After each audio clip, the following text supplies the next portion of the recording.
Today's book is Twilight by William Gay. The story plays in 1951 in a small town in Tennessee. The people there are not wealthy and lack higher education, which is visible in their manner of speaking.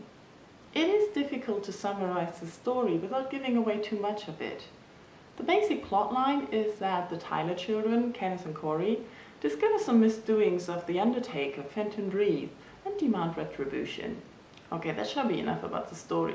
Let's rather look at the book instead. Twilight is divided into two books.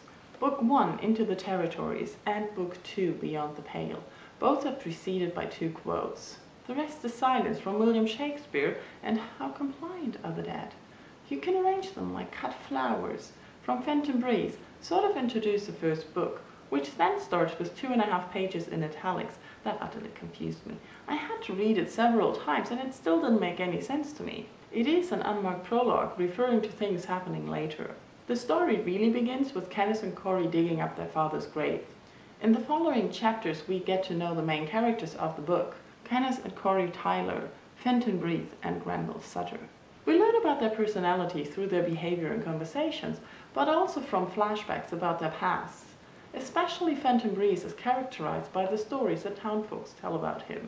In many short chapters, the focus jumps to different perspectives, times, and persons. Book 1 ends with an introduction to the setting of Book 2, the Hurricane. This territory has been mentioned before, but this last chapter explains what it is, a forgotten part of the country, which holds various dangers and mysteries. Before Book 2 starts, there are two quotes again. "Don't he never sleep?" from Davis Grubb's Night of the Hunter, and "The rest is indeed silence" from Cormac McCarthy's Suttree. Book 2 mainly concentrates on the events in the Hurricane and the strange people Kenneth encounters within.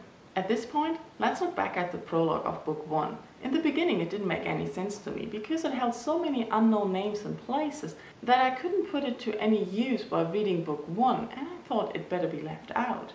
But when reading Book 2, it was like a premonition, making me read things in a different light than I might have without it. Now, it was vital to the reading experience instead of just being confusing and superfluous. I might have mentioned this before. I'm a cover buyer. I picked up this book because of the title, looked at the cover, read some sentences in the middle, and then bought it. I never read the book summary or any other praise written on the flap, and usually I discover great reads this way, like Twilight. It is an extraordinary book, even though the writing is not easy. William Gay uses a lot of metaphors to describe the scenery or the situation. I found myself rereading paragraphs to fully comprehend the meaning and the beauty. Nevertheless, I enjoyed reading this book a lot. The story is gripping and the scenery is fascinating. The writing is overwhelming, and the more I read it, the more I liked it.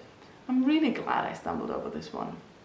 Next, I'm reading Songs for the Missing by Stuart Annan. Thanks for watching One Book, One Review.